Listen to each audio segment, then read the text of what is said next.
Hace más de 4000 años, Dios se le apareció a Abraham en Mesopotamia y le dijo: vete de tu tierra y de tu parentela y de la casa de tu padre a la tierra que yo te mostraré, y haré de ti una gran nación. Abraham obedeció al Señor y se fue a la tierra prometida de Canaán, donde él vivió con su hijo Isaac y su nieto Jacob, quien más tarde fue llamado Israel. Israel y sus 12 hijos descendieron a Egipto debido a la hambruna en la tierra de Canaán, y allí se multiplicaron en una nación poderosa. Los egipcios se sintieron amenazados por la poderosa nación de Israel, la cual vivía entre ellos, por lo que los esclavizaron y amargaron su vida con dura servidumbre. Después de 430 años en Egipto, Moisés los lleva fuera de la esclavitud. Entonces atravesaron el Mar Rojo y llegaron a Arabia, donde recibieron la ley de Dios en el monte Sinaí. A la generación de israelitas que salió de Egipto como Moisés, no se les permitió entrar a la tierra prometida por su falta de fe en el Señor. Se vieron forzados a vagar en el desierto por 40 años, hasta que la nueva generación que creía en el Señor creció y entraron en la tierra prometida con Josué. Cerca de 400 años, las 12 tribus de Israel fueron gobernadas por jueces de acuerdo a la ley. Cuando ellos quisieron tener un rey como las otras naciones, Dios designó a Saúl para ser rey, quien reinó sobre ellos por 40 años, seguidos por el rey David, quien también reinó por otros 40 años. Y Salomón, el hijo de David, también reinó por 40 años. Durante el reinado de Salomón, el reino de Israel estaba en su punto más glorioso y el primer templo fue construido. Pero como el corazón de Salomón se apartó del Señor durante su vejez, Dios le dijo que 10 de las tribus no serían reinadas por su hijo. Después de la muerte de Salomón, el reino de Israel fue dividido y las 10 tribus del norte fueron reinadas por una serie de reyes malvados, que no descendían ni de Salomón ni de David. Este reino del norte conservó el nombre de Israel y eventualmente Samaria fue su capital. El reino más pequeño del sur fue conocido como Judá y Jerusalén fue su capital, y fue reinado por descendientes de David. Empezando en Segunda de Reyes capítulo 16, las personas del reino del sur fueron conocidas como judíos debido al reino de Judá. Y debido a la maldad del reino del norte de Israel, fueron derrotados y tomados prisioneros por los asirios. Los israelíes que quedaron se entremezclaron con las naciones paganas que llegaron y ocuparon la tierra. Estas personas serían conocidas como samaritanos, y las 10 tribus del norte de Israel nunca serán una nación nuevamente. El reino del sur de Judá eventualmente sería llevado cautivo a Babilonia como castigo por servir a otros dioses, y el templo sería destruido. Pero después de 70 años, los judíos regresaron a Judá, construyeron el templo en Jerusalén y continuaron siendo reinados por reyes que descendían de David. En el tiempo de Cristo, la nación de Judá era conocida como Judea y estaba bajo el dominio romano. Jesucristo y sus discípulos predicaban el evangelio por toda Judea en busca de las ovejas perdidas de la casa de Israel. Después de 3 años y medio de ministerio, los judíos rechazaron a Jesús como su Mesías y convencieron a su gobernador romano que lo crucificara. 3 días después, resucitó entre los muertos y se mostró vivo a sus discípulos antes de ascender a la derecha del Padre en el cielo. Poco antes de ser crucificado, Jesús profetizó que como castigo por rechazarlo, Jerusalén sería quemada, el templo sería destruido y los judíos serían llevados cautivos a todas las naciones. Esta profecía fue cumplida en el año 70 después de Cristo, cuando el futuro emperador romano, Tito, conquistó Jerusalén. Alrededor de 1800 años, los judíos permanecieron dispersos por todas las naciones. Entonces, en 1948, sucedió lo imposible. El Estado de Israel fue creado y los judíos una vez más poseían la tierra prometida. Muchos cristianos han afirmado que esto es un milagro de Dios, pero ¿realmente fue un milagro del Señor? ¿O fueron fuerzas demoníacas trabajando en ello? Aquí, en el canal Escudriñando, tendremos la respuesta. Marchando a Sion.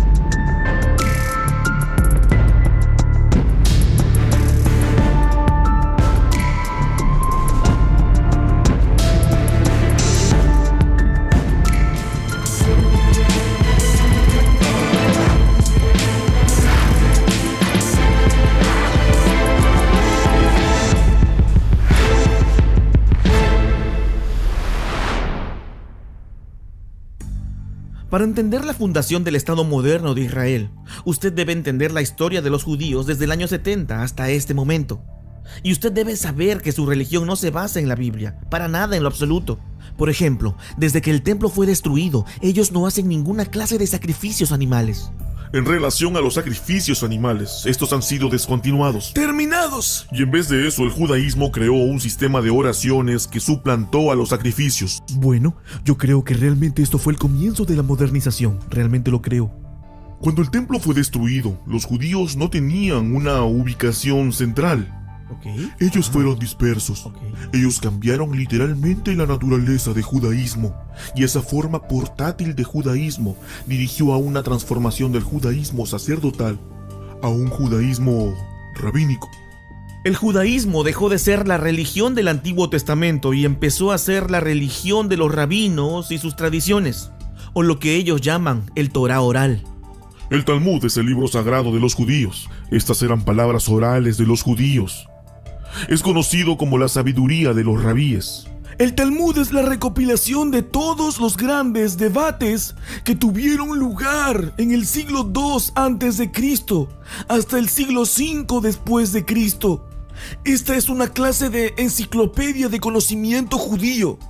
Yo creo que si tendríamos que ponerle una descripción, sería perfecto llamarla la Wikipedia judía de los siglos.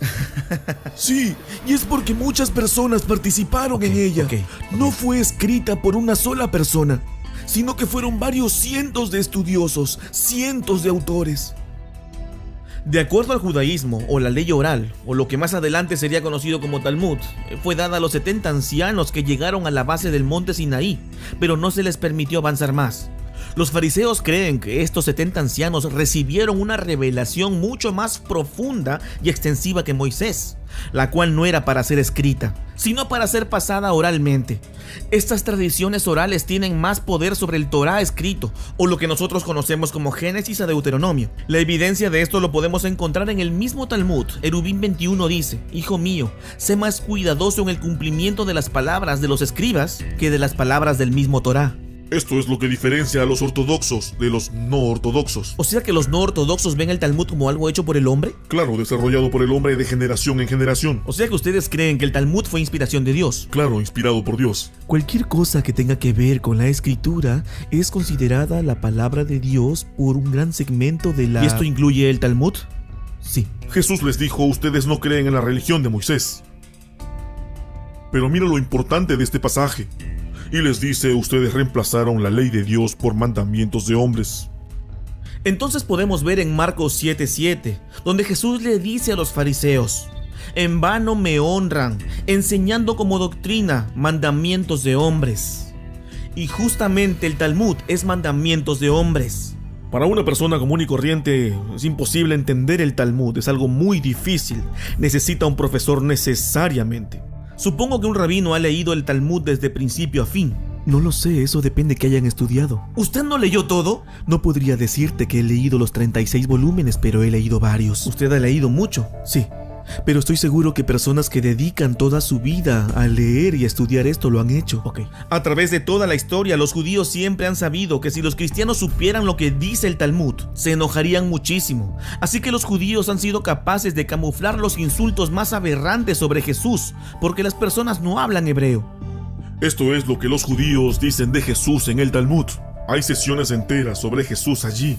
De hecho, hay un libro entero que ha sido escrito por el director de estudios judaicos de la Universidad de Princeton, el doctor judío Schaffer.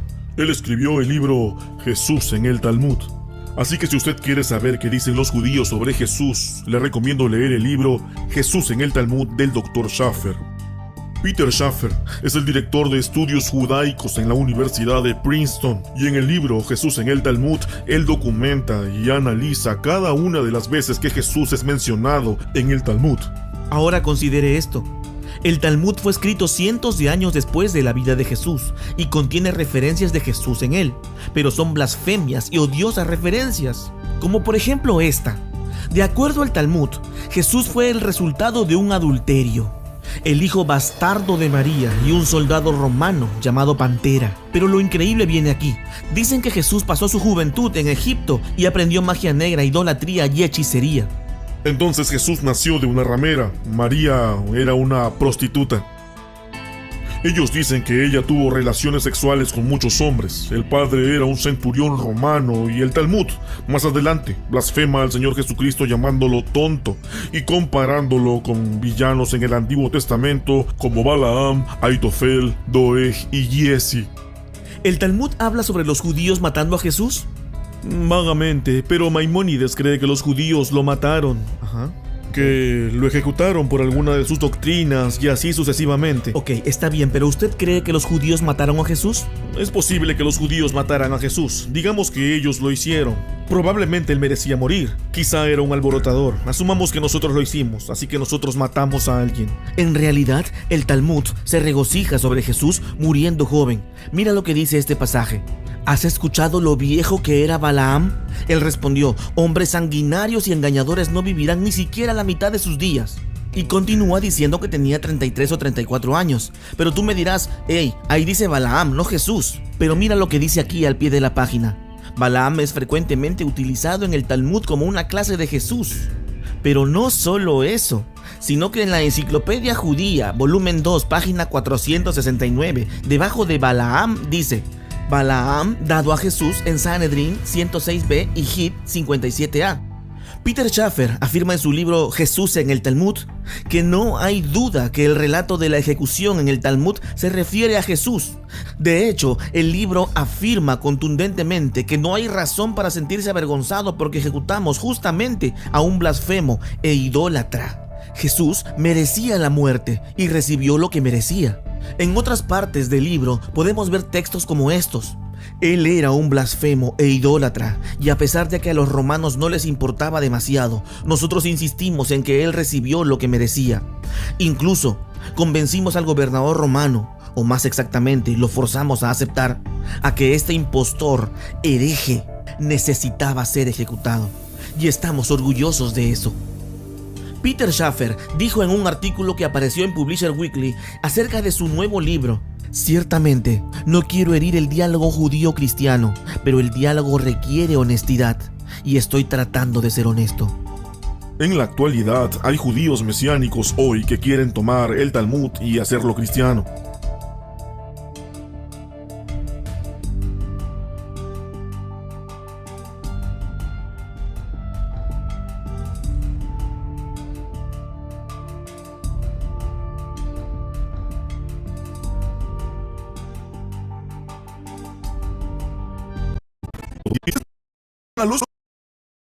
Todas las mentiras sobre Jesús están allí. Los padres de la iglesia culparon a los judíos y siguen culpando a los judíos por la muerte de Jesús. Y eso es lo que está haciendo Pablo. Y eso se puede ver en Primera de Tesalonicenses 2, 14, 15, y se lo leeré ahora mismo. Pues vosotros, hermanos, habéis sido imitadores de la iglesia de Dios en Cristo Jesús que están en Judea, pues habéis sufrido las mismas cosas de vuestra propia nación, como también ellos de los judíos, quienes mataron a Jesús. Y es así que la Biblia lo dice. Desgraciadamente, este texto ha envenenado la mente de los cristianos de generación en generación, creando odio a los judíos. ¿Sabía usted esto? Así que el que fomenta el odio... Sí, es Pablo. Ok. Hasta el día de hoy, el 26% de los americanos y cristianos en su mayoría creen que los judíos fueron los responsables de la muerte de Jesús. Cuando Mel Gibson lanzó la película La Pasión de Cristo, ellos decían, oh, él es un antisemita, qué persona más horrible. Él decía que los judíos habían matado a Jesús, pero él solo se basó en lo que la Biblia dice. Cuando se lanzó la película La Pasión de Cristo, el porcentaje subió de 26 a 36%, porque la gente es muy crédula. Las personas ven a los judíos mayormente como personas que son muy malas, muy malvadas, lo cual no tiene ningún sentido. Los judíos llaman a esto el mito de que los judíos mataron a Jesús. Pero déjame decirte algo, hermano. El hecho de que los judíos mataran a Jesús no es un mito, es bíblico. Los cristianos creen esto y todavía hoy en día lo creen. Lo creen, lo predican y comparten. Esto fue metido en sus cabezas siempre. Ellos culpan a todos los judíos de ser responsables pese a que no todos estuvieron allí. Pero miremos lo que dice Hechos 3:13. El Dios de Abraham y de Isaac y de Jacob, el Dios de nuestros padres, ha glorificado a su Hijo Jesús, el cual vosotros entregasteis y negasteis delante de Pilato, juzgando que debía ser suelto. Aquí el autor está predicándole a cientos de judíos y él les dice: mas ahora, hermanos, sé que por ignorancia lo habéis hecho, como también vuestros príncipes. Pero esperen un momento, pensé que solamente eran gobernantes. No, él dice vosotros lo habéis hecho, como también vuestros príncipes. Esto quiere decir que no solamente fueron los príncipes, sino también las personas. Si nosotros leemos el relato de las escrituras, veremos a una multitud masiva gritando a gran voz: crucifíquenlo. Y él respondió: ¿debería crucificar a tu rey? Y ellos dijeron: nosotros no tenemos más rey que César. Y él dijo: soy libre de la sangre de esta persona. Entonces ellos dijeron: su sangre sea sobre nosotros y sobre nuestros hijos. Eso fue lo que ellos dijeron. El Talmud afirma que Jesús corrompió el judaísmo y que como castigo por sus crímenes, en este momento él se encuentra en el infierno quemándose en excremento hirviendo, y que así será por siempre. Ellos odian a Jesús, ellos odian su nombre. Pienso que es porque ellos son hijos del demonio, no hijos de Dios. Imagínense cuánto odio tiene el diablo por Cristo. Es obvio que sus hijos puedan sentir lo mismo. El judío común y corriente cree que el Antiguo Testamento es un libro de cuentos, de buenos consejos e historias bonitas. Sin embargo, te dicen que para entender el Nuevo Testamento debes estudiar, y aquí viene lo increíble del asunto, el Talmud y el Cábala. Los judíos dejan de creer en la Torá a partir del capítulo 1 de Génesis. Yo creo que la creación es un diseño que no tiene fin. La evolución es parte del proceso y del comienzo para mí. Usted sabe, hay personas que hablan sobre la teoría del Big Bang. No tengo nada en contra de ellos. Bien, entonces para usted el comienzo de Génesis con el jardín del Edén, la serpiente y todo ello no es literal. Es un cuento. Para mí esas son parábolas. Cuando nos fijamos en las enseñanzas fundamentales de los libros de Moisés, desde Génesis hasta Deuteronomio, los judíos no creen en ninguno. Yo creo que la circuncisión es una parte fundamental es una parte fundamental del judaísmo, creo. ¿Estoy en lo correcto? Sí. Si un adulto viene a mí para la conversión y no está circuncidado, el asunto se torna muy sencillo de resolver. Tomamos un alfiler y solamente le pinchamos el pene, de modo tal que solamente cae una gotita de su sangre, y eso es suficiente. Entonces es simbólico. Así es solo para representar su voluntad de ser parte de este pacto. Así que ellos no remueven el prepucio, ellos hacen algo más simbólico. Exacto. Bien, en la Torá, Abraham tenía 99 cuando él fue circuncidado y su hijo Ismael tenía 13, pero hoy en día ellos no lo hacen, ¿ok? Ellos no.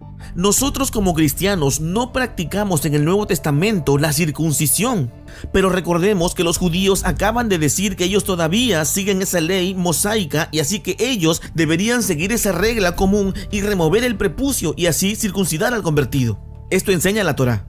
He escuchado a muchos cristianos decir: oh, ellos solamente creen en el Antiguo Testamento. Ellos creen en todo lo que hacemos excepto Jesús. Y eso es falso, porque ellos no creen en Dios, no creen en Jesús, no creen en el Antiguo ni en el Nuevo Testamento. Ellos no creen en nada de esto. ¿Y cómo se determina lo que es bueno de lo que es malo? Eso es llamado civilización. Las personas se reúnen y determinan, usted no debe robar. Así que la civilización dice, eso es malo. De esta forma medimos lo que es bueno. Si usted viene de una sociedad donde robar es bueno, entonces esta es la forma como esa civilización determina lo bueno de lo malo. Si usted no roba, es malo. Pero ¿sería absoluto si Dios dice que robar es malo? ¿Hay absoluto ahí? No hay absoluto en mi opinión. Dice el libro de Juan, capítulo 5, versículo 46-47, porque si vosotros creyeseis a Moisés, me creeríais a mí, porque de mí escribió él.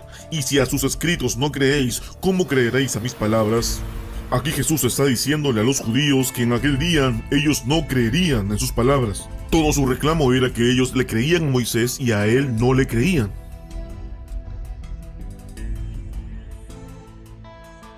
Nosotros practicamos diferente, nosotros creemos diferente, y quizá nuestro enfoque es diferente, pero el destino es el mismo. Nosotros tratamos de llegar a Dios, y ese es el objetivo. O sea que usted cree que todas las religiones van a un mismo destino, que todas llevan a Roma, como dice el dicho. Exactamente, y diferentes formas y visiones de llegar allá, pero esto no hace a nadie mejor que otro. No existe un único camino a Dios, no hay comprensión de Dios. Para entender a Dios, necesitamos entendernos a nosotros mismos y a los otros. No existe eso de que la salvación transforma y que te crea nuevo y te hace nueva persona. Usted simplemente hace lo correcto. Y usted se salva a sí mismo cada momento. Dios no está en el cielo. Si alguien empieza a decirme que un alma va al cielo, ¿qué saben ellos sobre las almas que van al cielo? ¿Qué saben ellos sobre las almas espirituales? Cuando les preguntan acerca de dónde están las almas, esto es para niños. Usted tiene que decirles de esta forma. Y siempre les dicen así. Mamá, ¿cómo es que el abuelo no vino a casa hoy? Oh, él está en el cielo, dicen. ¿Y qué me dice del infierno? ¿El infierno es algo real para el judaísmo, algo literal para ellos? Mire usted, ¿es un lugar ardiente de fuego y castigo? Yo he estado en el infierno. Lo que nosotros llamamos infierno es el valle de Hinnom. Llamado Tofet, ¿cierto? Exacto. Ahí hay un lugar a las afueras de Jerusalén que es llamado comúnmente el valle de los hijos de Hinnom. Este era el lugar donde los paganos solían ofrecer sacrificios humanos.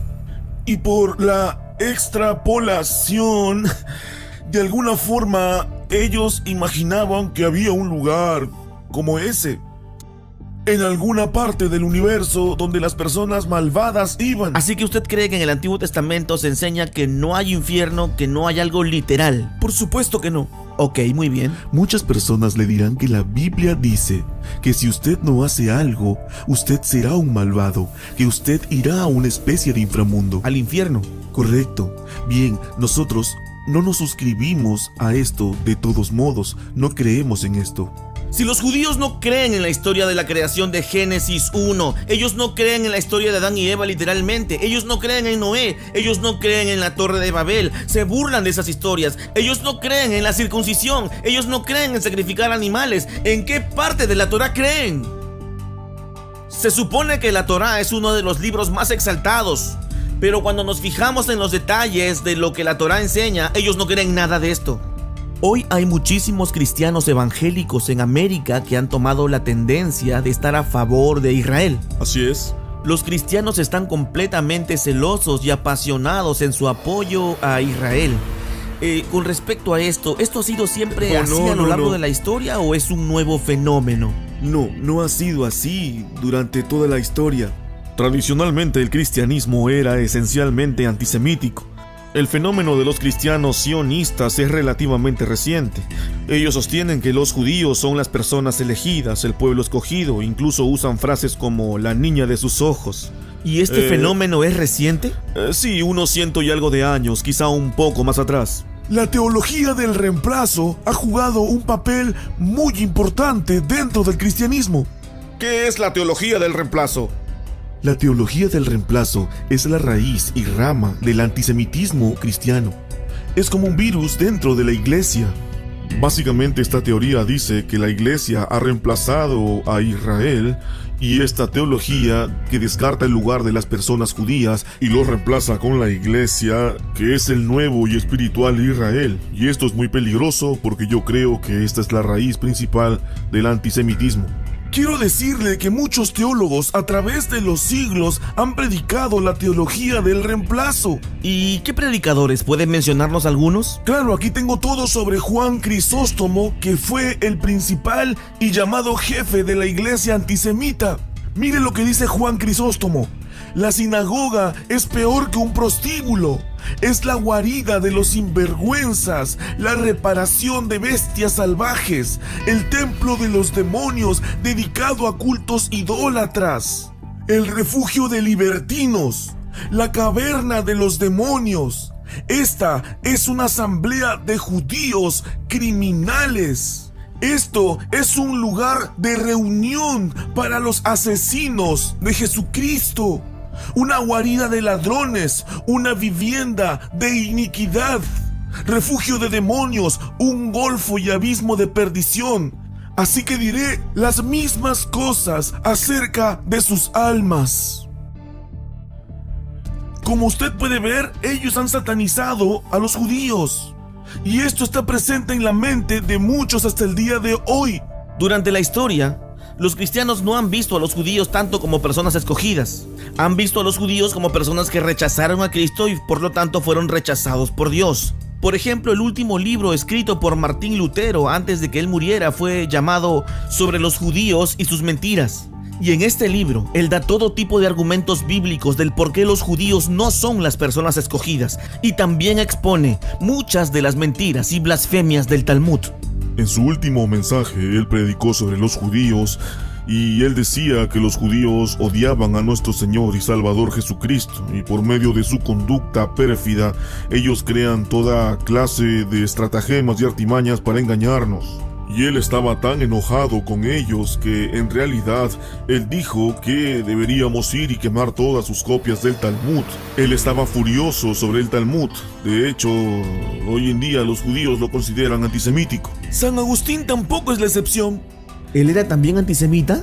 Así es, mi amigo. Él fue muy ofensivo. Todo esto es puro odio.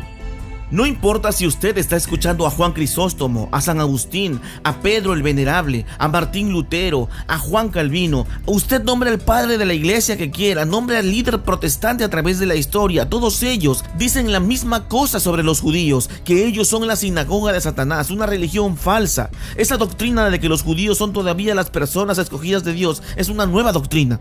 Antes de finales de los 18, todo el mundo sabía de lo que estamos hablando ahora. Pero algo empezó a cambiar, primero con el Dr. Cyrus Scofield.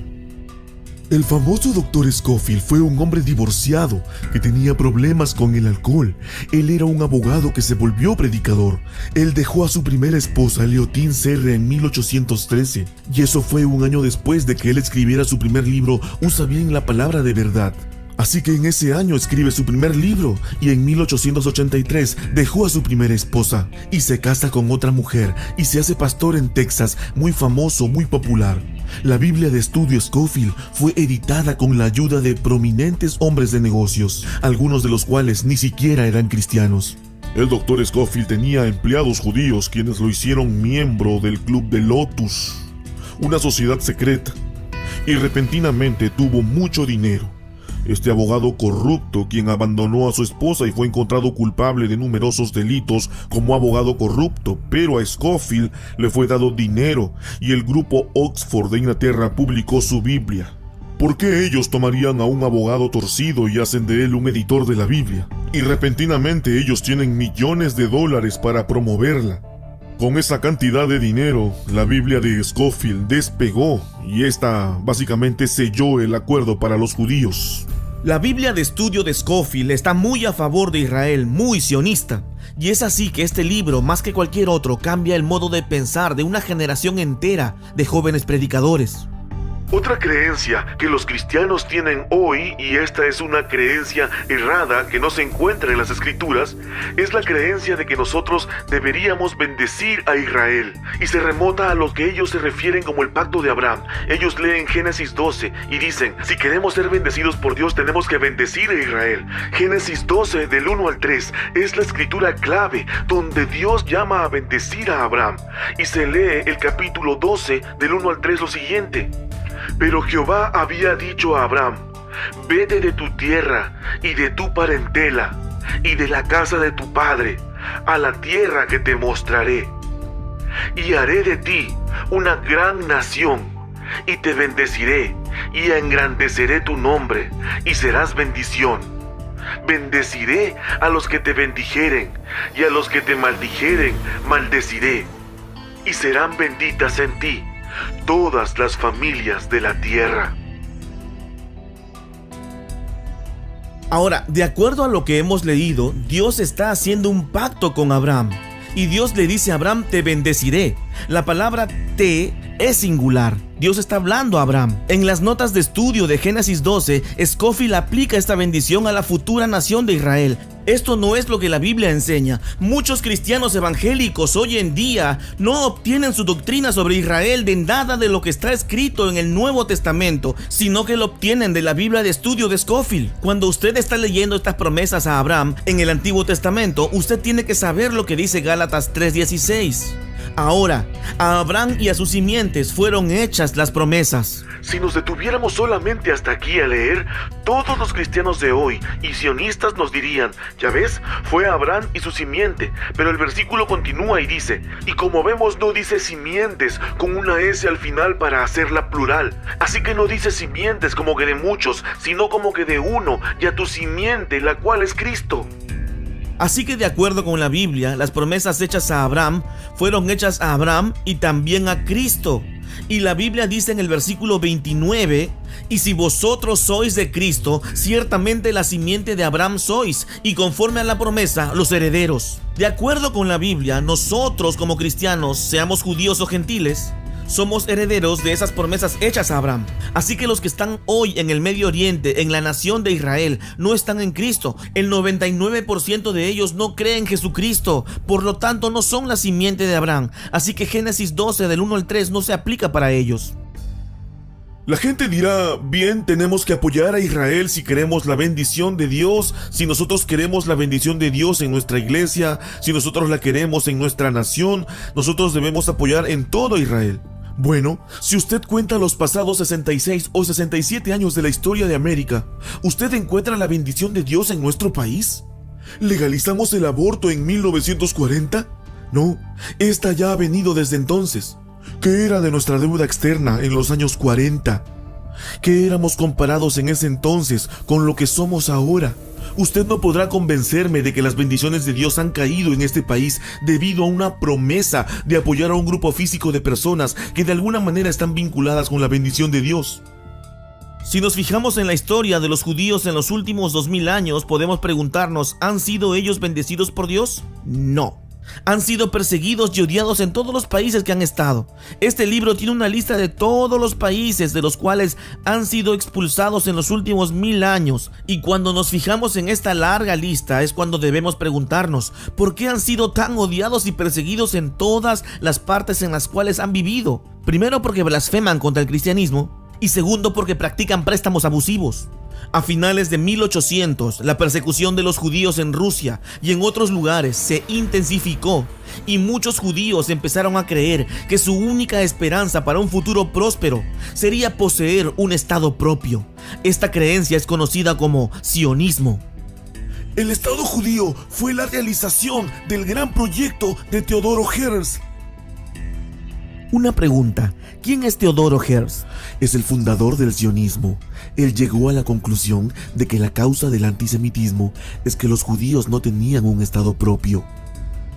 Y escribió un pequeño libro llamado El Estado de los Judíos, y él decía que solo había una forma de proteger a los judíos en el futuro, y así los judíos puedan dejar Europa y poder establecer su propia tierra, la tierra de Israel. Ese libro se convirtió en la Biblia sionista hasta el día de hoy. El sionismo fue la formación de la esperanza para el renacimiento. Este empezó en la Primera Guerra Mundial. La Declaración de Balfour. La Declaración de Balfour tuvo un gran significado. No solo fueron letras, amigo. Fue un documento principal en términos de expresión política británica. Así que la Declaración de Balfour fue una carta del señor Balfour dirigida al señor Rothschild. En la Primera Guerra Mundial, Turquía era un aliado de Alemania, quien estaba del lado perdedor. Así que el Imperio Turco Otomano fue desmantelado. Luego de que el Imperio Turco Otomano fuera desintegrado, el señor Balfour escribe una declaración diciendo de que debería haber una patria para los judíos. Correcto. Y esto fue el comienzo de la migración más grande de decenas de miles de judíos de Europa del Este, quienes principalmente se establecieron en Israel. La Declaración de Balfour fue una carta escrita al señor Rothschild, así que para entender la Declaración de Balfour, nosotros tenemos que saber quién es el señor Rothschild. El dinero es poder. El dinero es la única arma que los judíos tienen para defenderse a sí mismos.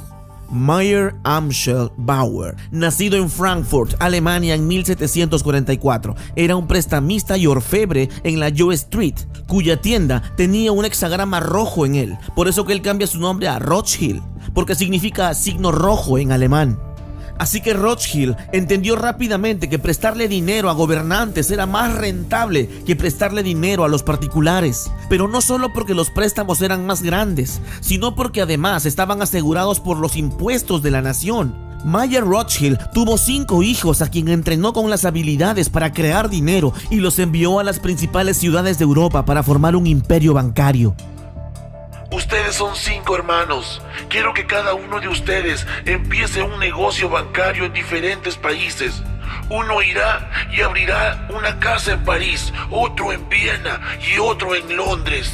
Así que escojan los centros más importantes, de tal manera que cuando el dinero es enviado de aquí a Londres, no tengas que arriesgar vida y dinero.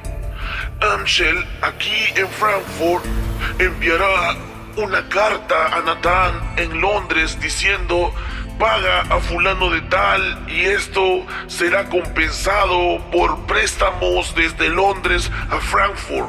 ¿Entiendes? Sí, papá, sí.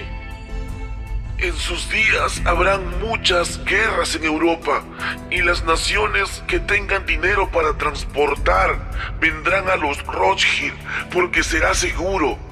Sus 5 casas bancarias cubrirán Europa, pero ustedes serán una sola firma, una familia, los Rothschild, que siempre trabajan juntos. Este será su poder. Cuando Mayer Amschel Rothschild murió en 1812, él dejó un testamento instruyendo a sus hijos sobre cómo manejar la casa Rothschild. Todos los cargos principales en la casa Rothschild estarían a cargo solo por miembros de la familia. Así que ellos se casaban con sus primos de primer y segundo grado, preservando así la inmensa fortuna. Los herederos Rothschild tenían estrictamente prohibido divulgar la cantidad de su fortuna. Toda la familia se vio impulsada por el deseo insaciable de acumular riquezas y poder. Los Rothschild financiaron en secreto a las partes en el conflicto en varias guerras europeas. Dominaron el negocio bancario y a mediados de los 1800 ya eran la familia más rica del mundo. Rothschild ayudó a fundar Israel y ellos siempre han sido el soporte de Israel. De cualquier forma, siempre consiguen lo que quieren. Se cree que él es el hombre más rico del mundo y la verdad no me cabe la menor duda. A pesar de que la Declaración de Balfour fue dada al señor Rothschild en 1917, no sería hasta 1947 que el plan para un Estado judío sería implementado. Así que para distraer a la opinión pública, crean la Segunda Guerra Mundial y así poder crear el Estado judío en la tierra de Palestina. En 1947, las Naciones Unidas declararon que habría 2 estados en Palestina. Uno sería el Estado judío y el otro el palestino. La delegación de los Estados Unidos apoyan los principios fundamentales de las recomendaciones unánimes de las Naciones Unidas que prevé la participación e inmigración. Más adelante, Rusia apoyó a los Estados Unidos en la recomendación de partición, mientras que los árabes amenazaron con represalias, de tal manera que el futuro de la Tierra Santa pende de un hilo. Sin embargo, el primero en convertirse en Estado fue Israel, y nunca le han permitido a Palestina convertirse en Estado, así que se han asegurado que la disposición de la ONU nunca sea puesta en práctica. Es así que el 14 de marzo de 1948, David Ben-Gurión, jefe ejecutivo de la organización sionista, declaró el establecimiento de un Estado judío en la tierra de Israel. En mayo de 1948, un nuevo Estado judío, Israel, nació en un baño de sangre. Las tropas judías dirigían las fuerzas árabes de la ciudad de Haifa a las primeras de una serie de batallas que repercutirían durante los siguientes años. El nuevo gobernador David Ben-Gurión se instaló en Tel Aviv, así que por primera vez desde que los romanos destruyeron Jerusalén en los años 70 después de Cristo, los judíos tuvieron una nación propia. Hoy en día muchos cristianos piensan que Dios trajo la nación de Israel de regreso y que hizo esta obra maravillosa, pero ¿fue realmente la voluntad de Dios traer a estas personas a Israel nuevamente o fue la voluntad de las Naciones Unidas? La Biblia nos dice en Hebreos 4 que cuando ellos vinieron por primera vez a la tierra prometida con Moisés, ellos no pudieron entrar por su incredulidad. Así que 40 años más tarde, sus hijos que creían en el Señor se les permitió entrar a la tierra prometida. Sin embargo, más adelante ellos adoraron a otros dioses. ¿Y qué fue lo que hizo Dios? Los sacó de la tierra prometida y fueron a Babilonia por 70 años. Entonces, después que se arrepintieron y se apartaron de su pecado, fueron traídos de regreso a la tierra prometida. Así que cuando rechazaron a Jesús, fueron retirados de la tierra prometida nuevamente. Y entonces, en 1947, volvieron a creer en Jesús y Dios los trajo de nuevo a la tierra prometida. ¿Sucedió esto? No. ¿Ellos creen en Cristo? Mire, cristiano, hágase esta pregunta: ¿acaso en Israel había un renacimiento? ¿La gente se arrepentía de sus malos caminos? La respuesta es no. Por lo tanto, no fue Dios quien trajo de regreso a Israel porque ellos no creían en Él. Él les dijo que los esparciría si mantenían su rebeldía y así lo hizo. Y les dijo que los traería de regreso si volvían a Él, pero no han vuelto a Él. Así que si no fue Dios quien los trajo de regreso, ¿quién lo hizo?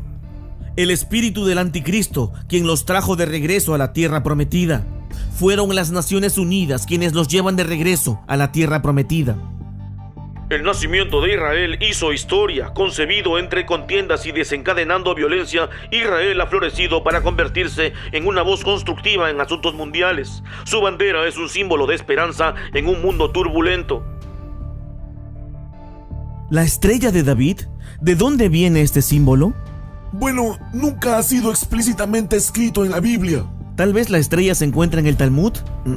¿Hay algún versículo de la Biblia que hable de esto? Pues no. O sea que usted no está seguro cómo apareció esta estrella. No. Usted me ha atrapado, no lo sé. O sea que nadie lo sabe. Pues no lo sé. Hasta donde yo sé es llamada estrella de David. ¿Tiene que ver con David? No, no lo creo.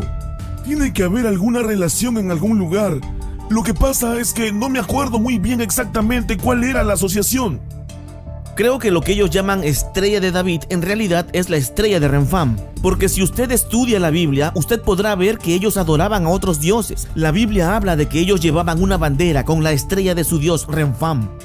Ustedes rechazan al Dios de la Biblia. Ustedes toman la estrella de su dios pagano Renfam o Chium. Todos estos eran nombres para denominar al mismo dios pagano Moloch, llamado también el gran Baal, el gran dios del fuego, que es el diablo. ¿Al que llaman Belcebú? Correcto, Belcebú, y estaban sorprendidos de esto. Ahora, ¿quién es este dios estrella? Si tan solo ellos leyeran su Antiguo Testamento, ellos sabrían esto. En Amós 5, 26, 27, Dios dice: ustedes han tomado la estrella y me han hecho enfurecer con esto, y realmente han sacrificado a sus hijos al dios estrella, con fuego. Los judíos entregaron a sus propios hijos y lo hicieron al dios estrella. Cuando ellos adoraban al dios falso, ellos levantaban la estrella de Renfam como ícono de adoración. Jamás vemos la estrella de David en la escritura, pero sí la estrella del dios falso Renfam. Así que nosotros sabemos que ellos no adoran al verdadero Dios, porque la Biblia dice: cualquiera que niega al Hijo, este tampoco tiene al Padre. Cualquiera que confiese al Hijo, también tiene al Padre. Si los judíos no creen en el Hijo, la Biblia dice que ellos no tienen al Padre. Así que ¿a quién tienen? Por lo tanto, ellos no adoran al mismo Dios que nosotros adoramos. Muchos creen que ellos adoran a Dios el Padre y les falta reconocer a Jesús. Pero la Biblia enseña que es imposible adorar al Padre si no reconoces al Hijo. Vea usted, si revisamos a los masones, y veremos que su símbolo principal es la letra G, y usted podrá ver la estrella en el compás, la cual es una estrella de David, pero de manera estilizada. De hecho, podemos ver la estrella de David completa en muchos de sus templos masónicos. ¿Cuál es la razón? La masonería es el estudio del judaísmo y del cábala. El periódico judío Tribuna del 28 de octubre de 1927 declaró que la masonería se basa en el judaísmo. Elimina las enseñanzas del judaísmo de los rituales masónicos, ¿y qué queda? Albert Pike dijo en su libro Moral y Dogma que el cábala es la base misma. Sin el cábala nosotros no tendríamos los 33 rituales de la logia masónica, pero el dios que ellos adoran, el gran arquitecto, es Moloch, el dios estrella. Si alguien me preguntara que si los judíos están bajo alguna maldición por el mismo Jesús, les diría que sí. Y con esto es evidente. En Juan 8:37 es interesante porque Jesús decía, sé que sois simientes de Abraham. Así que él reconoce el hecho de que ellos son descendientes físicos de Abraham. Jesús dice, sé que sois simientes de Abraham, mas procuráis matarme, porque mi palabra no cabe en vosotros. Yo hablo lo que he visto acerca del Padre, y vosotros hacéis lo que habéis oído. Respondieron y dijeron, nuestro padre es Abraham. Y Jesús respondió, si fuerais hijos de Abraham, las obras de Abraham haríais. Es interesante porque en el versículo 37, él reconoce que son de la simiente de Abraham, descendientes físicos de Abraham. Pero en el versículo 39, él los está cuestionando. Si fuerais hijos de Abraham, las obras de Abraham haríais. Y él básicamente está diciendo que ellos no son los hijos de Abraham. Él dice, vosotros sois de vuestro padre el diablo. Pero es interesante notar cómo Jesús determina a un cristiano por fe, descendiente físico de Abraham y ser simiente de Abraham, pero que a un judío no lo consideraba como un hijo de Abraham. Hay un pasaje en el Evangelio de Juan, capítulo 8, verso 44, donde él dice que los judíos son hijos del diablo. Wow. Esto es lo que él está predicando. Wow. Jesús mismo enseñó, vosotros sois de vuestro padre el diablo, y los deseos de vuestro padre queréis cumplir. Él siempre ha sido homicida, y no permaneció en la verdad, porque no hay verdad en él. Cuando él habla mentira, de sí mismo habla, porque es mentiroso y padre de mentira. Así que de acuerdo al Señor Jesucristo, ellos son de su padre el diablo. Así que Jesús creía que ellos no estaban siguiendo a Abraham, ni a Moisés, ni a los profetas. Ellos no estaban siguiendo a Dios, ellos seguían a su padre el diablo. En Apocalipsis 2 y 3 hay versículos muy interesantes, los cuales hablan sobre los que dicen ser judíos y no lo son, mas son sinagogas de Satanás. No es difícil darse cuenta quiénes son la sinagoga de Satanás cuando sabemos todos cuál es la única religión que usa sinagogas: el judaísmo. No es difícil saber quiénes son cuando la Biblia nos dice que ellos dicen ser judíos y no lo son. No todas las personas se la pasan diciendo soy judío.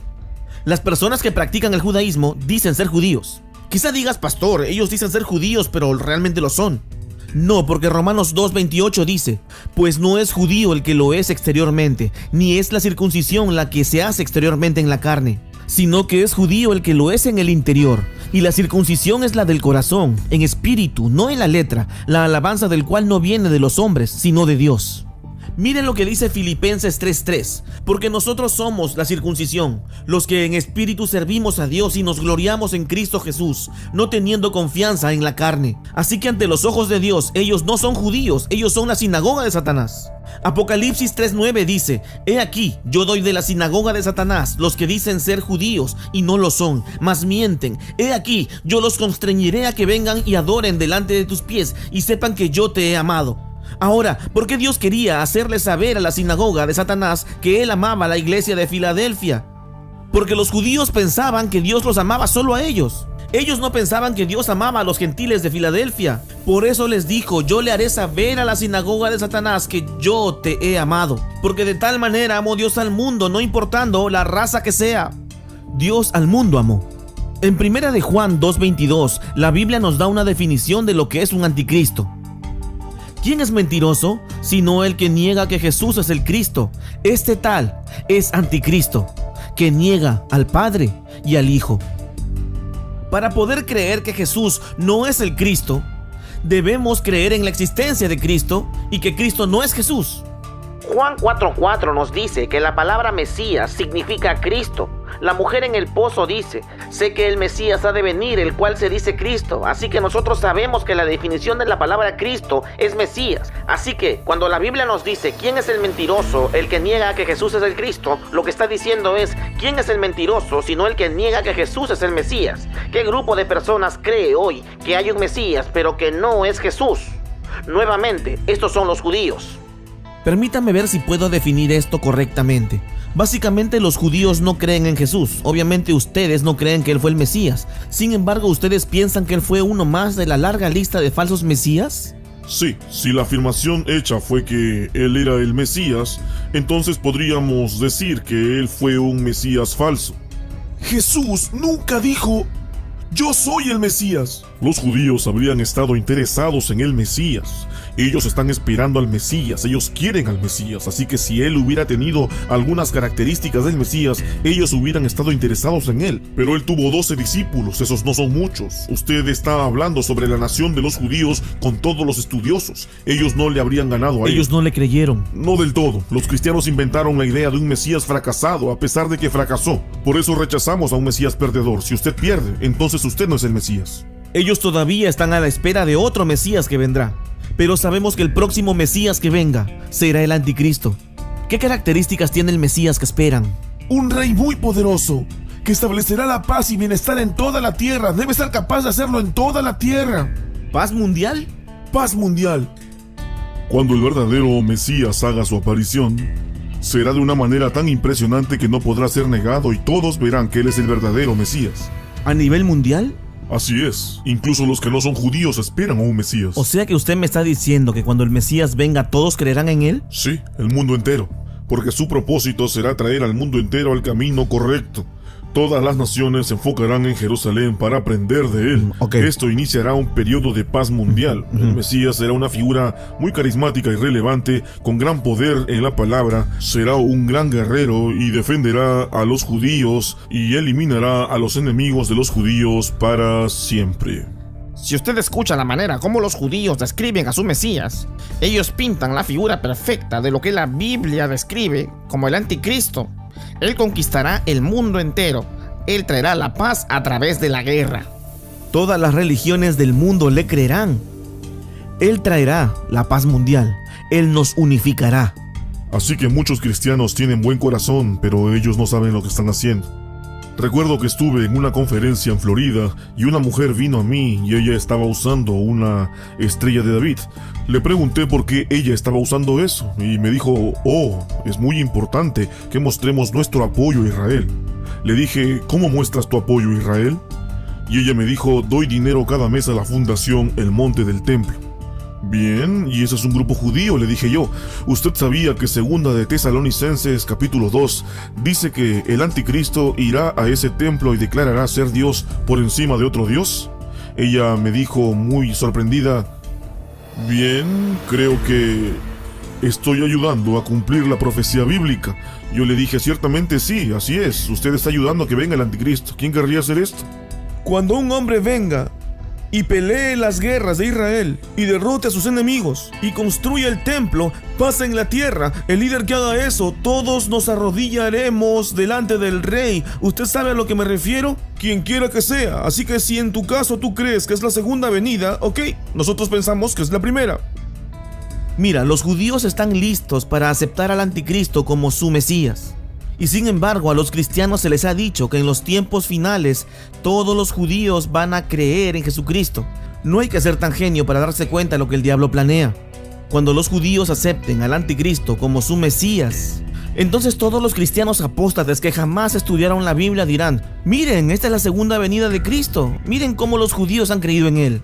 ¿Cuál es el objetivo del diablo con el anticristo?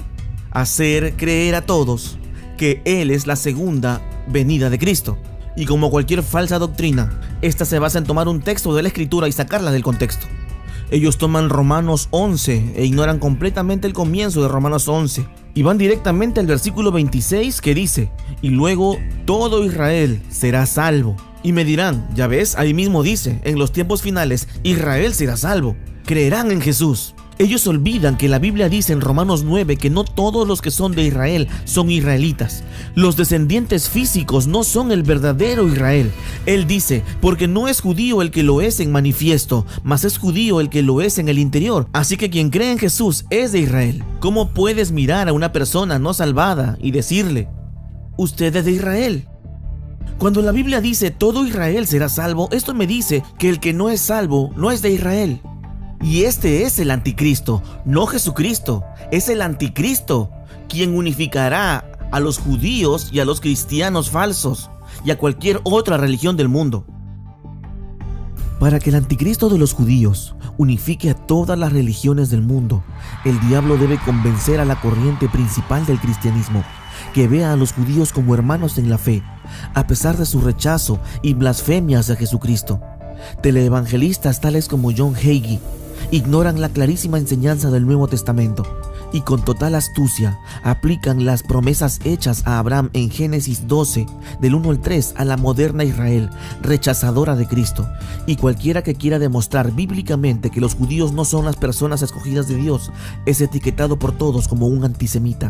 La lucha de Israel es nuestra lucha. Somos uno, estamos unidos. No seremos desanimados, no seremos derrotados, no seremos intimidados, no nos sentaremos, no seremos silenciados. Somos la peor pesadilla de los antisemitas y la victoria será, por Dios, nuestra.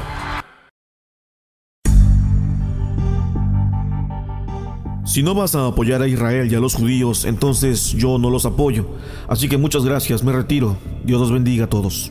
Apoyamos a las personas de Israel. Les pido que nos unamos, todos los cristianos, todos los judíos y todos los amantes de la libertad americana, para exigir a este presidente o al Congreso o a quien sea necesario que erradiquen al demonio de ISIS y a los radicales islámicos de la faz de la tierra.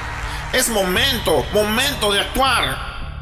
Y bendeciré a los que te bendijeren, y maldeciré a los que te maldijeren. ¿Quién quisiera ser enemigo de Israel? Y en ti Israel? serán benditas todas las naciones de la tierra. ¿O estás a favor de Israel o en contra? Uno de los dos. El hombre, la iglesia, la nación que bendiga al Estado de Israel y a los judíos será bendecido en gran manera. Bendecir a Israel no significa decir bien te bendigo, sino estar con ellos cuando más te necesiten. Sin embargo, la Biblia dice en 2 de Juan 9:11 que cualquiera que se rebela y no persevera en la doctrina de Cristo no tiene a Dios. El que persevera en la doctrina de Cristo, el tal tiene al Padre y al Hijo.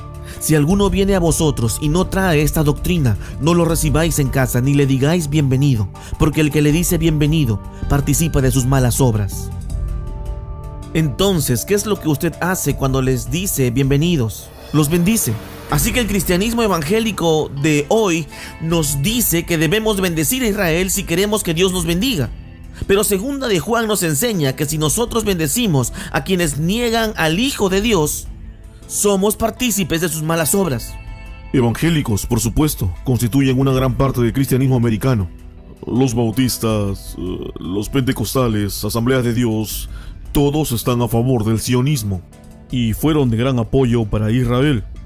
De hecho, muchos de estos grupos han cerrado la puerta al cristianismo diciendo tú no necesitas a Jesús, tú eres un judío. En la crónica de Houston, John Hagee fue citado diciendo: no estoy tratando de convertir a los judíos a la fe cristiana.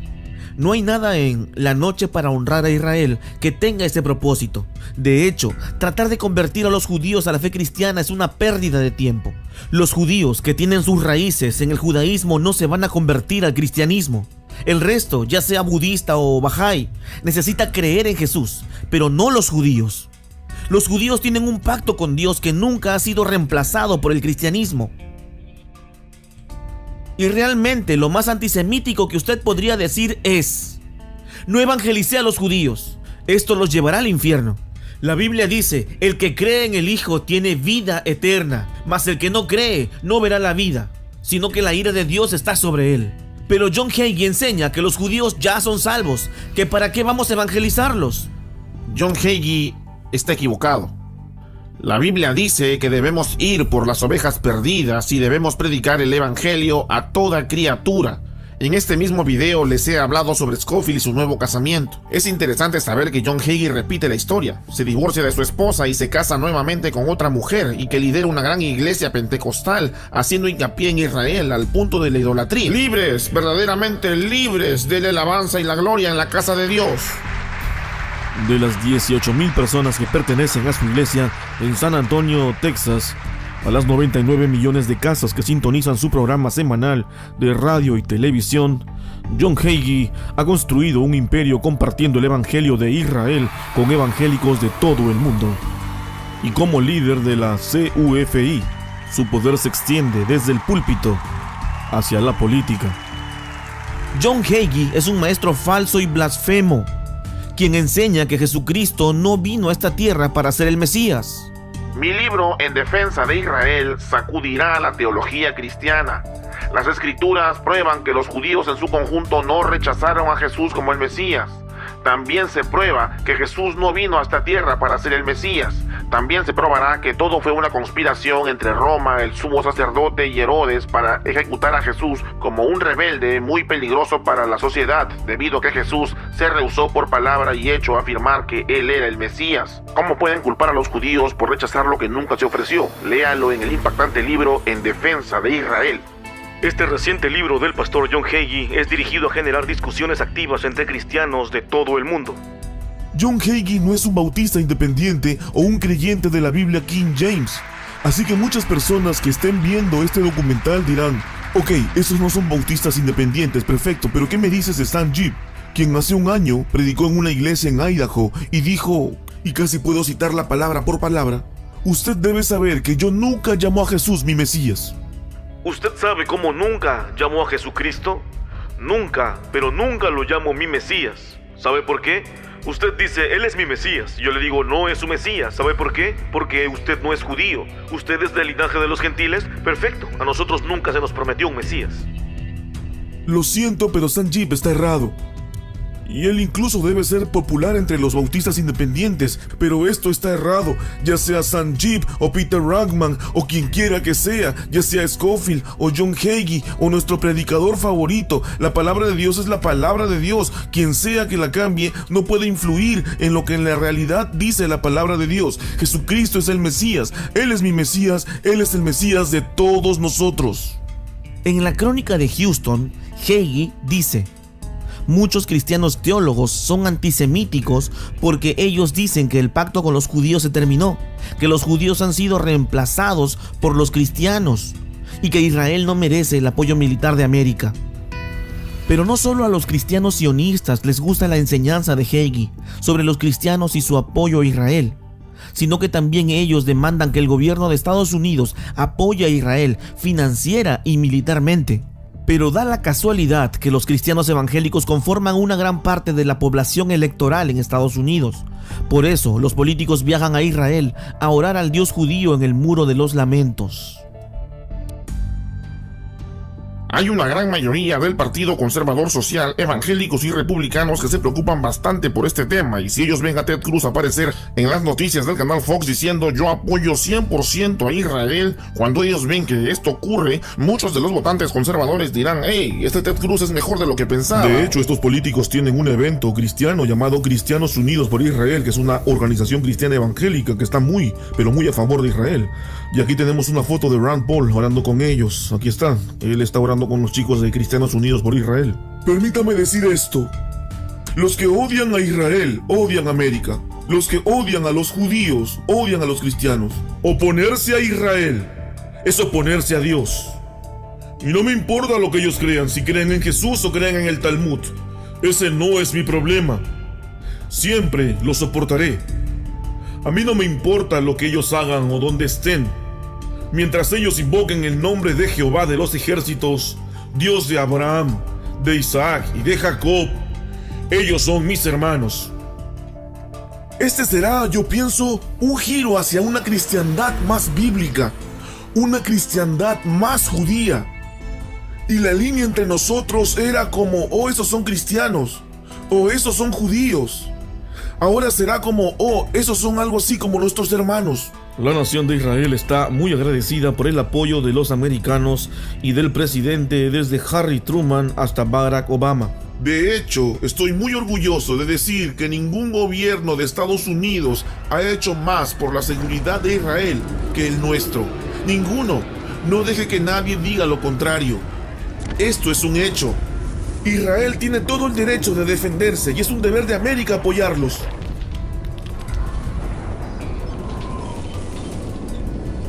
Por lo tanto, es tiempo de que América acepte las palabras del senador Joseph Lieberman y apresure un ataque preventivo contra Irán para poder prevenir un nuevo holocausto nuclear en Israel y un ataque nuclear en América. En 2 de Crónicas 19, un rey piadoso de nombre Josafat iba a ayudar militarmente a Israel. Esto es lo que Dios dice en el versículo 2. Y le salió al encuentro el vidente Jehú, hijo de Hanani, y dijo al rey Josafat: ¿Al impío das ayuda y amas a los que aborrecen a Jehová? Pues ha salido de la presencia de Jehová ira contra ti por esto. Así que hoy se nos dice que si apoyamos a la nación de Israel, seremos bendecidos por Dios, de acuerdo a Génesis 12, cuando en realidad la Biblia nos enseña que si apoyamos a una nación perversa y mala como Israel, la ira de Dios caerá sobre nosotros. ¿Por qué nosotros como cristianos y creyentes de la Biblia debemos apoyar a la nación de Israel, cuando la nación de Israel ni siquiera les permite a los cristianos inmigrar a su país? Si usted quiere inmigrar a Israel, usted tiene que renunciar al nombre de Jesucristo. Así que para que alguien se convierta en un judío ortodoxo o tenga el derecho de regresar, ¿tiene que renunciar al cristianismo, por ejemplo? Sí, claro que sí, por supuesto. Usted no puede ser un judío y un cristiano.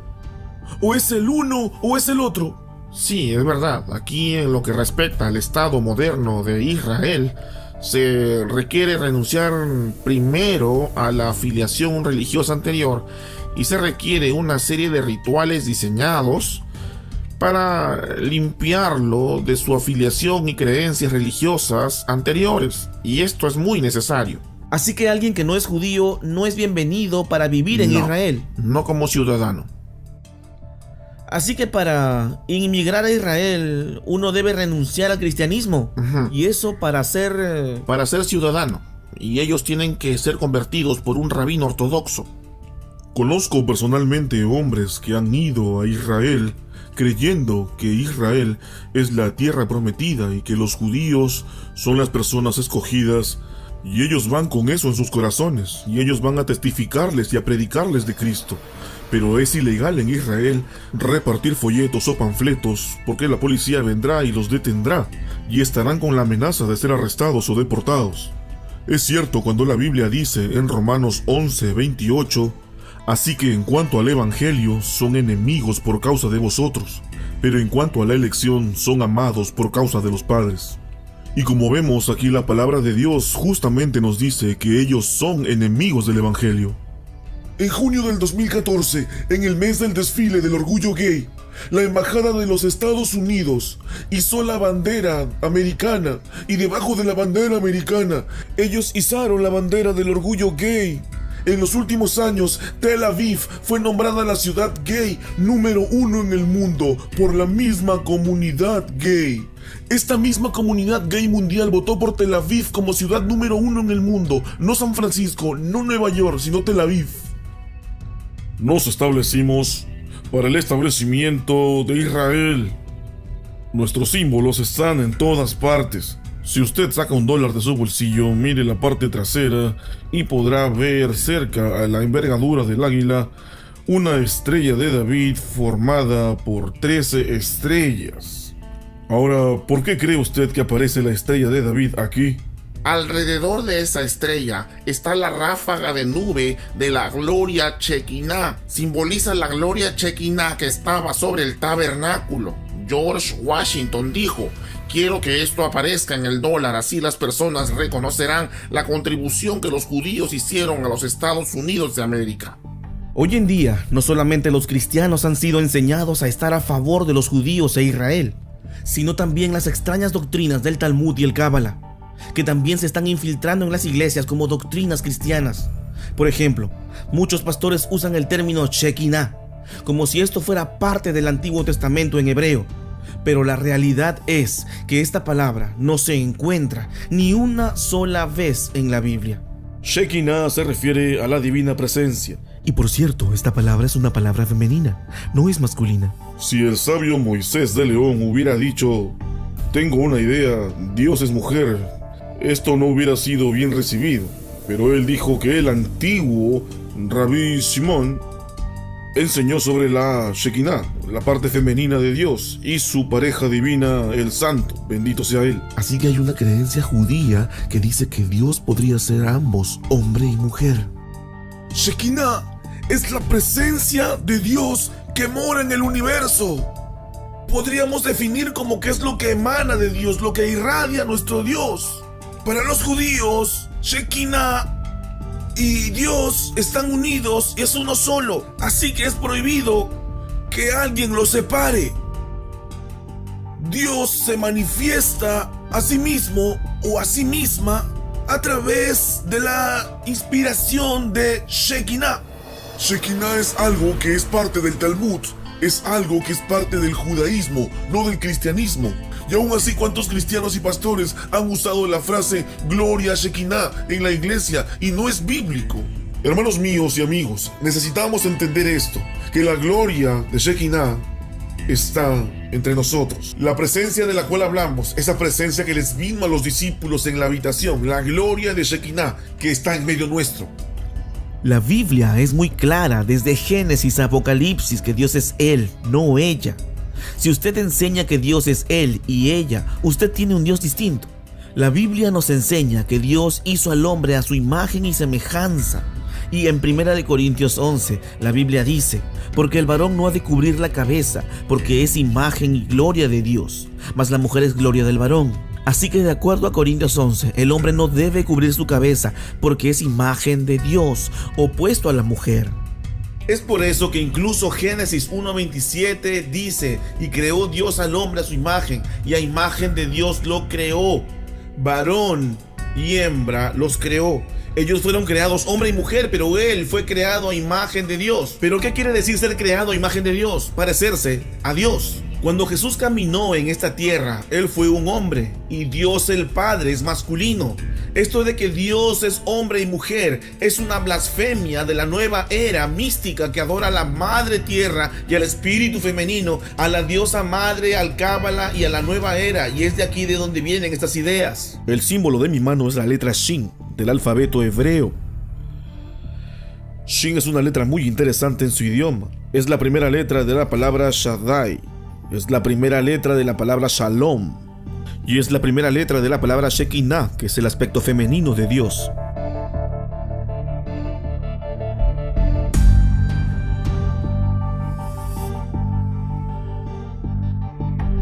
Bueno, las personas no se dan cuenta que se bendicen entre ellos con esto. Ok. Cuando los cristianos reciben esta información presentada por nosotros a través del canal de YouTube Escudriñando, muchos todavía tienen la idea de que los judíos son los descendientes físicos de Abraham, Isaac y Jacob, y el resto son gentiles. ¿Pero es así de fácil? La única forma en la que una persona puede probar que es judía sería por medio de la genealogía. De hecho, la mayoría de los judíos no sabe a cuál tribu pertenecen. Las personas de la comunidad judía saben algo como, hey, yo soy de los convertidos, o en realidad soy de la tribu de Judá, o la tribu de Benjamín, o de la tribu de... En lo que las tribus respecta, nosotros no sabemos, no sé a qué tribu pertenezco. Los únicos que saben eso son los Cohen. Ellos saben por qué fue transferido de padre a hijo, de familia a familia. Porque hay ciertas cosas que los Cohen sacerdotes tienen, como bendiciones que él dice, y así sucesivamente. Así ellos mantienen un linaje, pero en mi caso no tengo ni idea a cuál tribu pertenecieron. Claro, sí, usted justo me decía que muchos judíos quizá no saben a qué tribu pertenecen. Nadie. Ya no fue preservado por nadie. Hoy en día no es para nada importante. Si esto marcara la diferencia entre quién es descendiente de Israel y quién no, entonces ¿por qué Dios nos dice que evitemos genealogías? La Biblia dice en Tito 3:9 que debemos evitar genealogías y el Nuevo Testamento es muy claro. No importa de dónde provienen tus ancestros físicos. En Cristo no hay judío ni gentil. Claramente Romanos 10:12 nos dice que no hay diferencia entre un judío y un griego. Así que pensamos que hay diferencia entre un judío y un griego. Y de alguna manera pensamos que si alguien desciende de Abraham, de Isaac o Jacob, ellos se convierten automáticamente en personas escogidas por Dios. Así crean o no en Jesucristo. Quizá ellos estén circuncidados en la carne, pero la Biblia dice que la circuncisión es del corazón y del espíritu, lo que nos hace judíos delante de Dios. Primera de Corintios capítulo 1 versículo 4 dice: no presten atención a las fábulas ni a genealogías interminables. Y quiero que pongamos énfasis en esta parte: genealogías interminables que antes engendran cuestiones que la edificación de Dios, que es por fe. En Tito él dice: eviten genealogías, y aquí dice: eviten genealogías interminables. Ahora les voy a mostrar por qué las genealogías son interminables. Ellas son realmente interminables. Este es el aspecto de un árbol genealógico. Al final de ese árbol tendremos solamente a una persona, que en este caso es usted. Ahora, usted desciende de dos personas, ¿no es verdad? Su madre y su padre. Así que si queremos regresar una generación, usted desciende de dos personas directamente, su padre y su madre. Pero si regresamos otra generación, usted solo no tendría dos abuelos, usted tendría 4 abuelos, y el número continúa doblándose porque usted tiene 2 padres, 4 abuelos, 8 bisabuelos, 16 tatarabuelos, y usted tendría 32 tatarabuelos. Y esto crece de manera exponencial, lo que significa que si usted quiere hacer un árbol genealógico y regresar 5 generaciones, usted tendría que tener un papel bastante grande para que en la parte superior pueda poner los 32 nombres de las personas, porque esta sería la cantidad de ancestros que tendría usted directamente en esta 5ª generación. Ahora, si usted quisiera regresar a la 6ª generación, el papel tendría que ser muy amplio, porque tendría que poner usted 64 nombres. Bien, lo que pasa entonces es que cuando nos regresamos más y más, el número empieza a volverse cada vez más grande, y para entender cómo trabaja este diagrama, tenemos que entender qué tan larga una generación es. ¿Qué tan larga es la generación promedio? Bueno, se dice que es de 20 a 25 años. Ahora, una generación no tiene nada que ver con el promedio de vida. Por ejemplo, mi mamá tenía 30 cuando me dio a luz, y las mujeres generalmente dan a luz entre los 20 a 40 años. Así que solamente tomemos 30 como promedio. 30 es un buen número promedio, y 30 es un número bastante conservador para este cálculo. Y si una generación es de 30 años, quiere decir que tú tendrás un hijo a los 30, tu hijo a los 30, tu nieto a los 30. La generación no tiene nada que ver con la edad. Entonces, si retrocedemos 10 generaciones, estos serían 300 años, ¿ok? Ahora volvamos a nuestro árbol genealógico y vemos que si retrocedemos 10 generaciones, estaríamos en los años 1700 aproximadamente. Ahora, ¿por qué nuestro árbol genealógico empieza a crecer? Si queremos hacer un árbol familiar completo mostrando a todos nuestros ancestros de la 10ª generación, nosotros tendríamos que tener un papel bastante amplio para tener 1024 espacios, porque 10 generaciones atrás habrían 1024 personas de las cuales nosotros descenderíamos directamente. Pero me di cuenta de algo cuando hice mi propio árbol familiar. Cuando regresé 10 generaciones, ¿sabe qué fue lo que empecé a notar? Estas no son personas únicas, porque hubo ciertos matrimonios durante esos 300 años que se llevaron a cabo sin saberlo.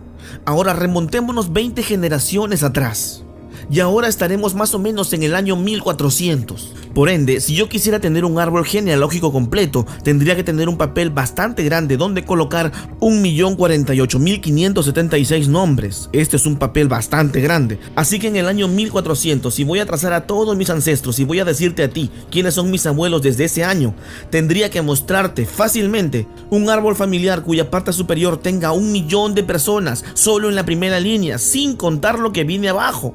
Si nosotros regresamos 30 generaciones, ahora estaría en el año 1100. Y en este año ni siquiera me acerco un poco al tiempo de Jesús. ¿O lo estoy?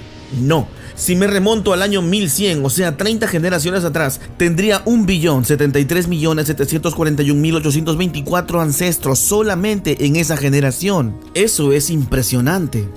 Pero usted debe saber algo, aquí no todos ellos son únicos. Cuando decidí hacer mi árbol genealógico, encontré a un pariente lejano que era mi tatarabuela en este lado y mi 11ª tatarabuela en el otro, porque se casaban antes entre primos quintos o sextos sin saberlo. Aquí puede existir mucha repetición, ¿ok? Lo que esto nos muestra es que muchos descienden de la misma persona. No pueden dejar de casarse. Es imposible no hacerlo por la magnitud de los números. Pero el número real al que queremos remontarnos no es el 1100 después de Cristo, sino al 70 después de Cristo, porque en el año 70 fue cuando los judíos fueron dispersos. Cuando usted dice que los judíos fueron dispersos por todo el mundo, ¿lo dice de forma literal? ¿Realmente fueron dispersos por todo el planeta? Sí, así es, de forma literal. Si nos remontamos al año 70 después de 6 cuatrillones, 744 trillones de nombres desde el año 70 después de Cristo. Ahora, ¿quién de ustedes cree que había 18 quintillones, 446 cuatrillones, 744 trillones de personas viviendo en el tiempo de Cristo o poco después? De hecho, la población aproximada en ese tiempo era más o menos de 200 millones. Y de esos 200 millones, 7 u 8 millones podríamos llamarlos judíos.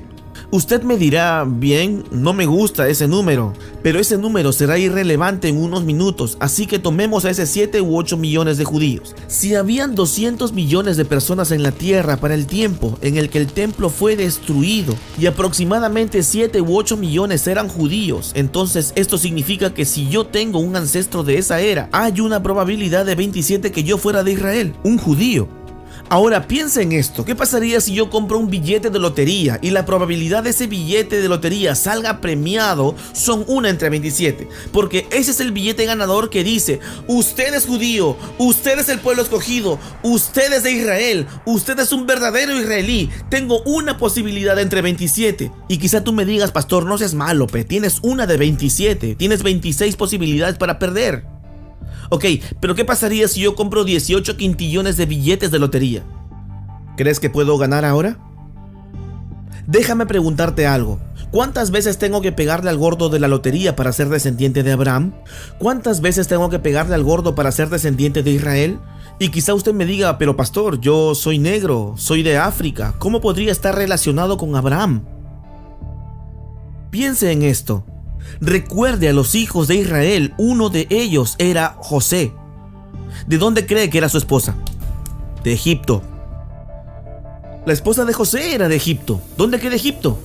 En África. La esposa de Moisés era etíope. La esposa de Moisés era etíope. Nosotros podemos ver, incluso en tiempos bíblicos, entremezclándose con africanos, mezclándose con los hijos de Cam. Si usted piensa en esto, las tribus de Efraín y Manasés eran mitad de Cam y mitad de Israel, porque el hijo de Israel, José, se casó con una mujer egipcia que pertenecía a Cam. Todos los Efraín, todos los Manasés eran descendientes de Cam.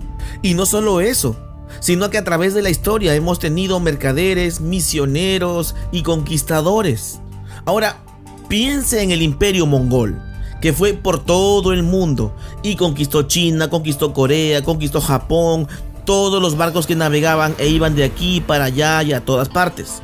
Usted necesita solo un ancestro. De sus millones y millones de ancestros, usted solo necesita uno que provenga de Israel y usted será descendiente directo de Israel.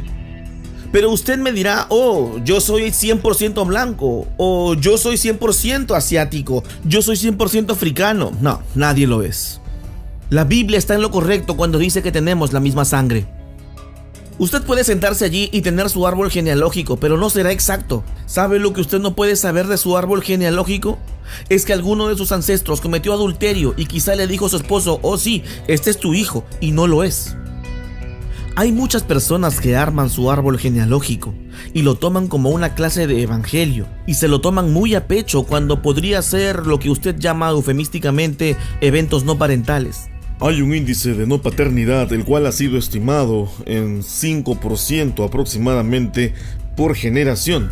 Así que si nos remontamos 20 generaciones, usted está propenso a tener un evento de la no paternidad.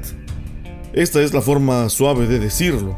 Y si usted considera que una generación es de 20 a 25 años, esto significaría que en 500 años usted llega a esa línea de tener un evento de no paternidad. Cada 500 años. Y eso que en una sola línea. En una sola línea. Imagínese cuántas líneas tiene su árbol. Wow. Ya, en serio, ¿alguien puede trazar su genealogía y decir, yo conozco toda la historia, de dónde vengo, cuál es mi raza, ya que un examen de ADN se lo dirá más exactamente? Bien, el ADN no miente, las personas mienten, el ADN no miente. Es cierto, o sea que las personas pueden decir, hey, soy judío Así o no soy es, judío, así pero es. el ADN no miente. Exacto, el ADN no tiene agenda, las personas tienen agenda, las personas tienen razones para mentir, o quizá ellos tampoco saben la verdad. Pero desde luego no solamente es que estén mintiendo, quizás solamente están equivocados. Solo están dando información equivocada. 1 de cada 15 habitantes en el continente americano es adoptado o tiene un padre adoptado. Esta es una cifra alta también. Así es. ¿Quién me puede decir cuáles personas de su linaje fueron adoptados? Quizá me digas, oh sí, hace 3 siglos fueron adoptados, pero tú no recordarás eso. Así que hay infidelidades, adopciones. Hubo viajes, conquistas, mercaderes y misioneros. Diferentes personas tienen diferentes cosas que ocultar. Así es. Así que ellos le dirán lo que usted quiere escuchar o lo que usted quiere oír. Así que no importa de dónde vengas, amigo. ¿Sabes por qué Dios quiso que evitaras esto? Porque solamente pensar en este número duele la cabeza. Estos números, estas cifras, ponen tenso a cualquiera. Tienes que evitarlas. Evite genealogías interminables. Solo traen cuestiones absurdas. ¿Acaso estos números le harán saber cuál es su origen? Solo traerá dudas y pleitos. Rabí, ¿qué opina de alguien que va al laboratorio de ADN y obtiene su prueba de ADN y esta dice que tiene ancestros judíos? ¿Usted qué opina? No tengo nada en contra de ellos. ¿Pero usted los aceptaría? Absolutamente. Claro, los aceptaría porque los judíos fueron dispersos, ¿verdad? Sí, así es. Jamás discutiría eso. El director de esta película, Paul Wittenberger, y yo somos un par de hombres blancos. Nunca nos dijeron que somos judíos o tenemos algún ancestro judío, pero vamos a hacernos la prueba de ADN y averiguarlo. Nosotros ajustamos su perfil de ADN con 400 grupos poblacionales a nivel mundial y le presentamos una lista de 50, y para el ADN ancestral no necesitamos huellas digitales. No necesitamos partidas de nacimiento ni documentos legales para saber de dónde proviene. Esto es todo lo que queremos. Las muestras que he tomado las enviaré al laboratorio y en 3 o 4 semanas ya tendré los resultados.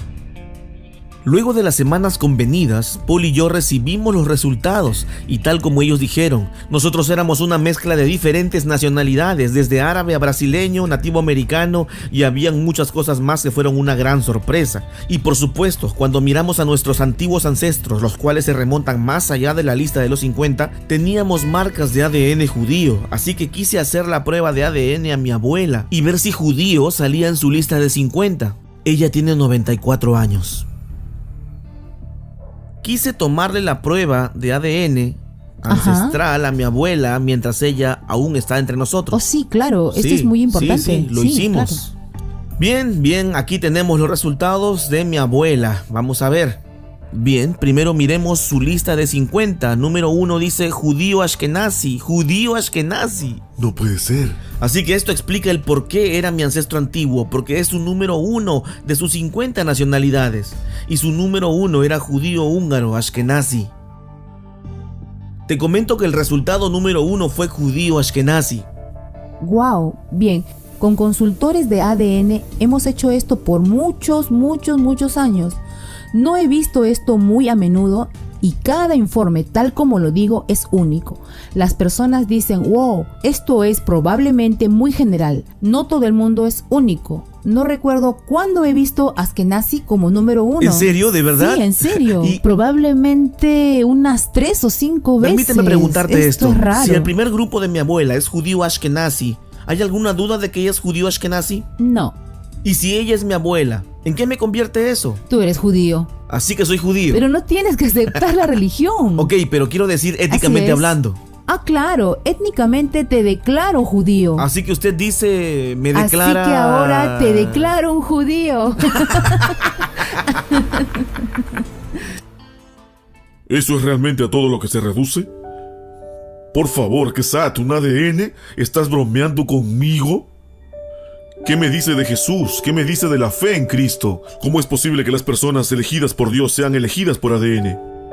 Miren, no me importa su genealogía, no me importan los resultados de su ADN.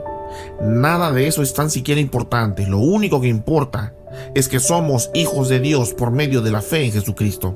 Y yo he encontrado muchas pruebas de que ese Israel no es el Israel del que Dios está hablando, sino de aquellos que aceptaron a Jesús como su Salvador. Nosotros somos la simiente de Abraham. En Romanos 9:7 dice: ni por ser descendientes de Abraham son todos hijos, sino en Isaac te será llamada descendencia. Esto es, no los que son hijos según la carne son los hijos de Dios, sino los que son los hijos según la promesa son contados como descendientes. Así que la misma Biblia dice que los hijos de la carne de Abraham, de Isaac y de Jacob, este detalle específicamente, y dice la Biblia, no son los hijos de Dios. En Gálatas 3 se explica que nosotros somos los hijos de Abraham, y dice así: sabed por tanto que los que son de fe, estos son los hijos de Abraham. Me sorprende, sin embargo, cómo los cristianos pasan por alto Gálatas 3. Ahora, yo ya tengo casi 70 años, soy un hombre viejo, pero nunca he escuchado un sermón sobre Gálatas 3, 28 y 29. Y dice: ya no hay judío ni griego, no hay esclavo ni libre, no hay varón ni mujer, porque todos vosotros sois uno en Cristo Jesús. Y si vosotros sois de Cristo, ciertamente del linaje de Abraham sois, y herederos según la promesa. Ambos son maravillosos. ¿Quiénes son los herederos de la promesa? Pues quien quiera que tenga a Jesús. En Efesios 2:11 podemos leer: por tanto, acordaos de que en otro tiempo vosotros, los gentiles en cuanto a la carne, erais llamados incircuncisión por la llamada circuncisión hecha con mano en la carne. En aquel tiempo estabais sin Cristo, alejados de la ciudadanía de Israel y ajenos a los pactos de la promesa, sin esperanza y sin Dios en el mundo. Pero ahora en Cristo Jesús, vosotros que en otro tiempo estabais lejos, habéis sido hechos cercanos por la sangre de Cristo. Ahora leamos el versículo 19. Así que ya no sois extranjeros ni advenedizos, sino conciudadanos de los santos y miembros de la familia de Dios. De acuerdo a esta escritura, nosotros somos ciudadanos de Israel, porque atrás en el versículo 12 dice: en aquel tiempo estabais sin Cristo, nosotros éramos extranjeros de Israel, nosotros éramos extranjeros y advenedizos. Pero en el versículo 19 él dice que ahora somos conciudadanos de los santos. Así que, ¿quién es el verdadero Israel? ¿Es un hombre que está en el Medio Oriente, que ni cree en Jesús, sino que adora a Shekinah? ¿O es el verdadero creyente en el Señor Jesucristo, quien ha sido injertado y traído a Israel? Esto es muy simple. Jesús dijo en Mateo 21:43: por tanto os digo que el reino de Dios será quitado de vosotros y será dado a gente que produzca los frutos de él. ¡Wow! Ellos no trajeron fruto. Ellos negaron a Jesús, ellos negaron la redención, ellos se negaron a reconocer al libertador de Sión, a Cristo Jesús. Y por esto Jesús dijo: el reino será quitado de vosotros y dada a otra nación. ¿Pero qué nación? ¿Acaso será América, Inglaterra, Siria, Alemania? No, está hablando de una nación espiritual. Mas vosotros sois linaje escogido, real sacerdocio, nación santa, pueblo adquirido por Dios, para que anunciéis las virtudes de aquel que os llamó de las tinieblas a su luz admirable. Vosotros que en otro tiempo no erais pueblo, pero que ahora sois pueblo de Dios, que en otro tiempo no habíais alcanzado misericordia, pero ahora habéis alcanzado misericordia. La Biblia no es un libro sobre Dios bendiciendo una sola nación. Por esta razón Dios le dijo a Abraham: en ti serán benditas todas las naciones de la tierra. Y esa bendición es por medio de la simiente de Abraham, del Señor Jesús. La Biblia dice en Hebreos 11 que Abraham no estaba buscando una tierra física. Él estaba buscando una nación que tuviera fundamentos y cuyo constructor y arquitecto fuera Dios. Nosotros como cristianos estamos buscando una nueva Jerusalén. Estamos buscando una ciudad celestial, como dice Hebreos 11, versículo 16. Pero anhelaban una mejor, esto es, celestial, por lo cual Dios no se avergüenza de llamarse Dios de ellos, porque les ha preparado una ciudad.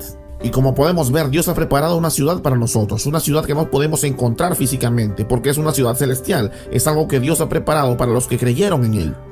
Cuando buscamos a Sión y cuando buscamos a Jerusalén, Nosotros no estamos buscando por la que es ahora, no estamos buscando por la que podemos tocar, no estamos buscando por la que espiritualmente es Sodoma y espiritualmente Egipto, estamos buscando la que es celestial, la que vendrá. La Biblia dice en Hebreos 12:22, sino que os habéis acercado al monte de Sión, a la ciudad del Dios vivo, Jerusalén la celestial, a la compañía de muchos millares de ángeles. Así que de acuerdo al Nuevo Testamento, Sión es celestialmente Jerusalén, no la física. Jerusalén la cual es ahora. La Jerusalén celestial descenderá del cielo. Esa es nuestra ciudad capital. Esa es nuestra Sión. Y yo soy Israel. Esas personas que están allá no son Israel. Por eso la Biblia dice en Romanos 9:6, no son de Israel quienes son de Israel. Ellos pueden ser Israel genealógicamente, pero ellos no son Israel como Dios lo cuenta. Su intención era de que Israel sea aquel que lo ame y lo adore. Nosotros como cristianos somos las personas escogidas de Dios, somos el verdadero Israel, estamos marchando a Sión. El nombre de este video es Marchando a Sión. Nosotros sabemos que como el gran título de una canción del Evangelio significa marchando con Jesús a la cabeza.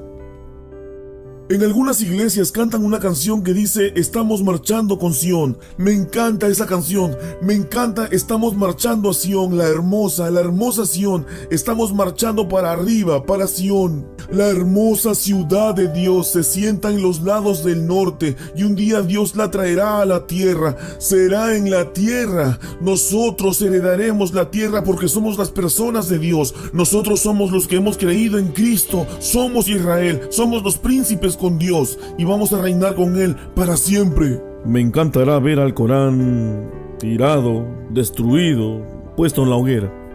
No porque odie a los musulmanes, no, me encantaría que se conviertan al cristianismo, pero también me gustaría ver al Talmud judío y todos sus volúmenes quemándose. Oh, qué gran hoguera tendríamos con esto. Como cristiano digo que existan esos libros, que exista el Corán, pero que también exista el Talmud, porque si ellos los leen y luego leen el Nuevo Testamento, ellos llegarán a la conclusión de que Jesucristo es el Señor. Una película doblada al español por el canal de YouTube Escudriñando. Marchando a Sión.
Hanukkah.